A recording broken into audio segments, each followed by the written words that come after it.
Welcome to India Today So South with me, Sara Fazil. Well, we have all heard about the stretch from Mekri Circle Junction that's in the news currently, connecting us all the way to Hebbal.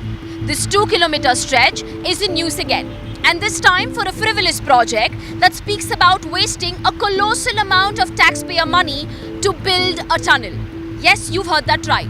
The BBMP under the Siddaramaia's government 2.0 has come up with a plan, or rather proposed one, to build a tunnel right from this junction covering a stretch of approximately 2 kilometers and 3 kilometers to 4 kilometers substantial road length right till Hebbal in order to ease traffic congestion. But the question is, does this project even practically qualify in terms of the purpose it will serve?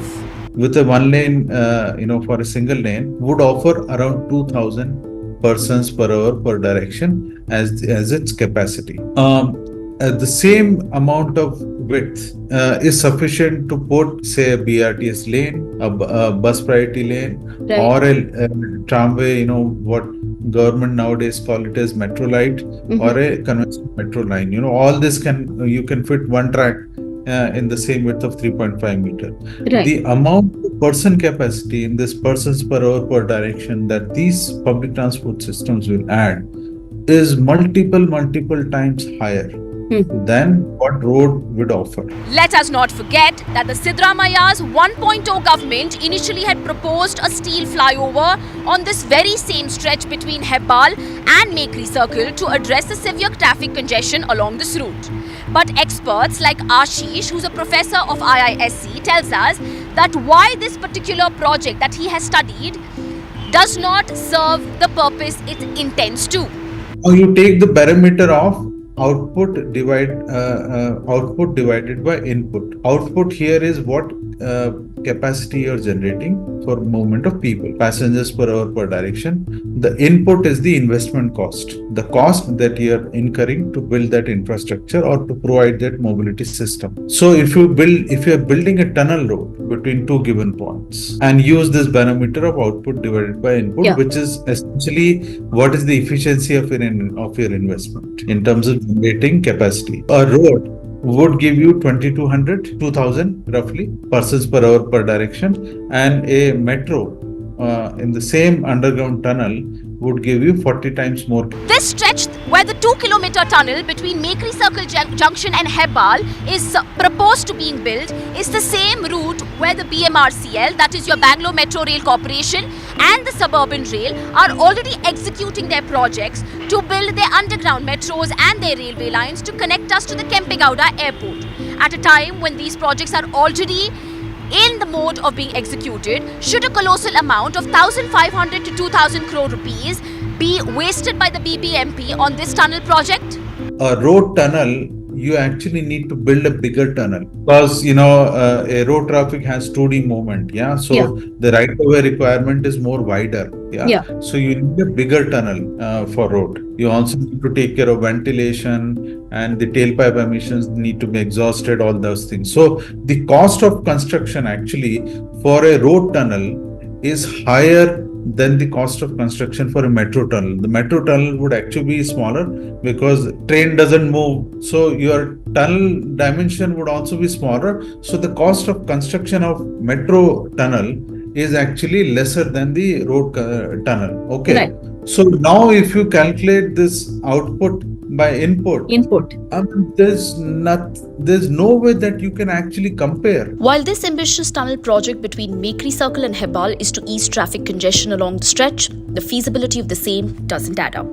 Putting a tunnel road between Mekri Circle to Hebbal, the capacity generating is for one lane 2,000. Even if you put 4 lanes, it will be just 10,000 persons per hour per direction, not more than that. At a time when the city is being connected to 317 kilometers of metro line, 170 kilometers of suburban rail, should the government be wasting investment on a tunnel project with poor shelf life? That what the city needs to survive and to be sustainable is a very dense spider web like MRT's network. That means you have a lot of radial lines because it's a circular city. Right. You need a lot of radial lines and you need a lot of circular lines.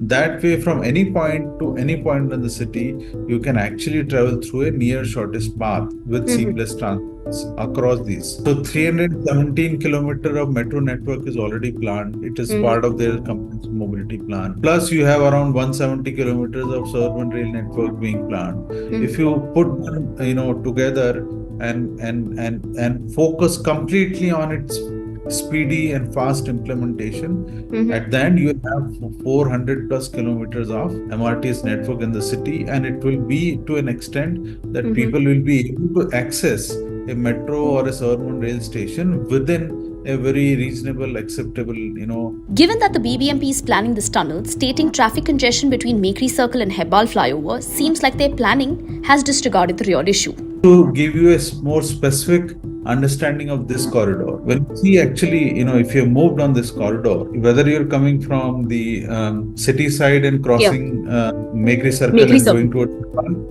or you're coming from Hebbal flyover side and coming towards Mekri Circle, you actually move very fast, almost at a speed of 80 kilometers and above. Vehicles actually free flow during this whole stretch of the corridor. There are no bottlenecks and there are no jams in between at all. The bottlenecks are only happening at these junctions. The Mekri Circle, because just as you cross Mekri Circle, the Palace Road gets narrower. Now that also they've improved by widening the Palace Road. Yes. That has got decongested. On this side, because of the bottleneck on the Hebbal flyover, there is a congestion that spills on the road, and for that also they're planning some extra ramps. Congested points are actually these junctions, not the corridor at all. Free flow on this corridor with speeds almost 80 or above 80 kilometers per hour. So I don't know what parameter of travel on this corridor they would improve by constructing this tunnel road. At a time when Bengaluru city's infrastructure is entangled in a web of poor planning with loose ends,